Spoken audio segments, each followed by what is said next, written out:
नमस्कार, मी प्राध्यापक Balaji Babar.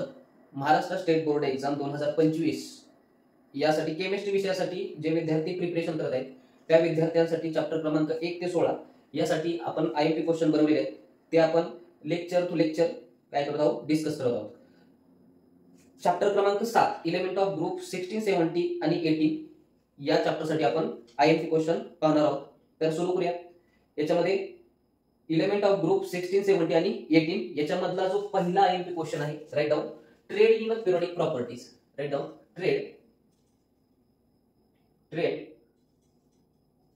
Trades in periodic properties. त्यामध्ये पहिला जो ट्रेंड आहे atomic radii. Right down atomic radii. Second ionisation energy. Second trend आहे ionisation energy. Third trend electronegativity. ठीक आहे. तर हे तीन ट्रेंड याचा आपल्याला स्टडी करायचा आहे. Atomic radii, ionisation energy and electronegativity. त्यानंतरचा पुढचा जो आयएमपी क्वेश्चन आहे एलिमेंट इन द ग्रुप. ठीक आहे. एलिमेंट्स इन ग्रुप 16, 17 आणि 18 यामध्ये तुम्हाला पिरियोडिक टेबल मध्ये लेफ्ट टू राईट काय होते, टॉप टू बॉटम काय होतं याचा स्टडी करायचा आहे. याच्यामध्ये ग्रुप नंबर 16, ग्रुप नंबर 17 आणि ग्रुप नंबर 18 पिरियोडिक ट्रेंड कोणत्या प्रकारे इन्क्रीजिंग आणि डिक्रीज होते याचा स्टडी, प्रॉपर स्टडी आपल्याला या चॅप्टरच्या माध्यमातून करायचा आहे. आणि याच्यावरती एमसीक्यू साठी क्वेश्चन येण्याची शक्यता आहे. ठीक आहे. त्यानंतर पुढचा जो आयएमपी क्वेश्चन आहे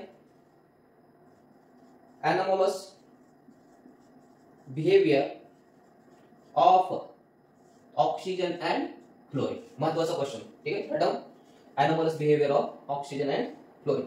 त्यानंतरचा पुढचा क्वेश्चन आहे reactivity towards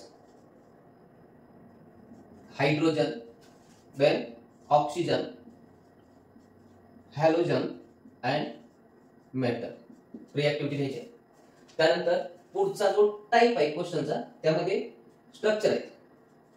draw the structure of. पहिलं जे स्ट्रक्चर आहे सल्फर डायऑक्साइड, दुसरं स्ट्रक्चर आहे ओझोन O3, तिसरं स्ट्रक्चर आहे ऑक्झो ऍसिड. यामध्ये दोन स्ट्रक्चर करा, सल्फर आणि क्लोरीन. याचे जे सर्व स्ट्रक्चर आहेत सल्फर हा सेंट्रलला अटॅच असताना आणि क्लोरीन हा अटॅच असताना. ठीक आहे. सल्फर आणि क्लोरीन साठी आपल्याला सर्व ऑल म्हणतो मी इथं, ऑल जे ऑक्झो ऍसिड आहेत त्याचे स्ट्रक्चर करून ठेवायचे. ठीक आहे. त्यानंतर पुढचा जो पॉइंट आहे चौथं जे स्ट्रक्चर आहे जे झेनॉन आहेत, झेनॉन कंपाऊंड आहेत, तर त्या कंपाऊंडचे स्ट्रक्चर आपल्याला माहिती पाहिजे. ठीक आहे. तर हे महत्वाचे क्वेश्चन आहे. सेकंड टाइप आपण बघितला, पहिल्या टाइप मध्ये ट्रेंड बघितले, दुसऱ्या टाइप मध्ये आपण स्ट्रक्चर बघितले, तिसरा जो टाइप आहे त्यामध्ये प्रिपरेशन किंवा प्रिपरेशन रिएक्शन आहे. ठीक आहे. राईट डाऊन प्रिपरेशन रिएक्शन आणि युजेस जर केले तर कोणाचे करणार, महत्वाचे हेलियम, निऑन आणि आर्गॉन. कुठे आहे चॅप्टरच्या एंडिंगला. ठीक आहे. आणि प्रिपरेशन रिएक्शन याच्यामध्ये महत्वाचे preparation reaction how will you prepare O2, त्यानंतर O3, त्यानंतर सल्फर डायऑक्साइड, त्यानंतर क्लोरीन. ठीक आहे.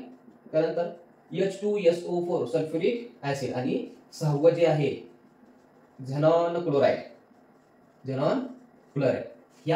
हे जे आहेत हे महत्वाचे प्रिपरेशन आहेत. याच्यामध्ये तुम्हाला युजेस पण विचारले जातील, त्याच्यामुळे प्रिपरेशन रिएक्शन आणि युजेस हे सर्वांचे करून ठेवायचे आहे.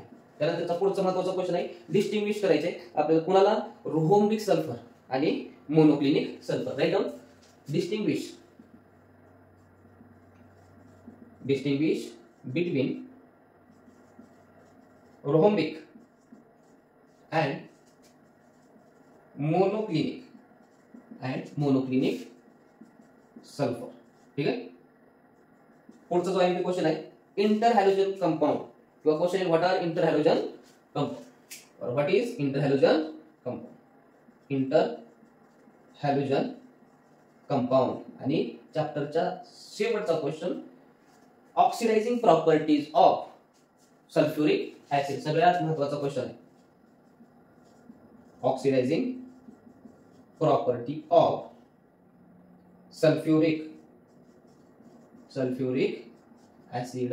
ठीक आहे, तर हे जे पॉइंट आहेत हे पॉइंट चॅप्टर नंबर 7 साठी इनफ आहे किंवा हे पॉइंट महत्वाचे आहेत. त्याच्यामध्ये आपण सुरुवातीपासून एकदा समरी बघू. एलिमेंट ऑफ ग्रुप 16, 17, 18 याच्यामध्ये नेमकं करायचं काय. त्याच्यामध्ये पेरियड पिरियोडिक प्रॉपर्टी, त्यामध्ये atomic ready, ionization energy, electronegativity. ठीक आहे, त्यानंतर एलिमेंट ऑफ ग्रुप 16, 17, 18 त्यामध्ये तुम्हाला सांगितलं लेफ्ट राईट काय होतं आणि टॉप टू बॉटम काय होतं हे बघायचं आहे. त्यानंतर एनामोलस बिहेवियर ऑफ ऑक्सिजन आणि क्लोरीन हे दोनच घेतले. Reactivity towards oxygen, hydrogen, halogen and metal structure draw जर करण्यासाठी विचारली तर त्यासाठी सल्फर डायऑक्साइड, ओझोन, ऑक्झायसिड त्याच्यामध्ये सल्फर आणि क्लोरीन याला अटॅच असलेले सर्व ऑल ऑक्झायसिड करायचे झेनॉन कंपाऊंड हे त्याच्यामध्ये इन्क्लूड असणार आहे. त्यानंतर प्रिपरेशन ज्या रिएक्शन आहेत प्रिपरेशन मध्ये आपल्याला O2 3SO2 Cl Cl2 H2SO4 xenon chloride हे प्रिपरेशन करायचे आहेत. ॲज वेल ॲज त्याचे युजेस आपल्याला माहिती पाहिजे. त्यामध्ये इन्क्लुडिंग युजेस हेलियम निऑन आणि आर्गॉनचे युजेस त्यामध्ये इन्क्लूड केलेले आहेत. त्यानंतर distinguish between the rhombic and monoclinic sulphur interhydrogen compound आणि शेवटचा क्वेश्चन आहे oxidising property of sulphuric acid. सगळ्यात महत्त्वाचा क्वेश्चन आहे. ऑक्सिडायझिंग प्रॉपर्टी तुम्हाला विचारल्या जाते. ठीक आहे,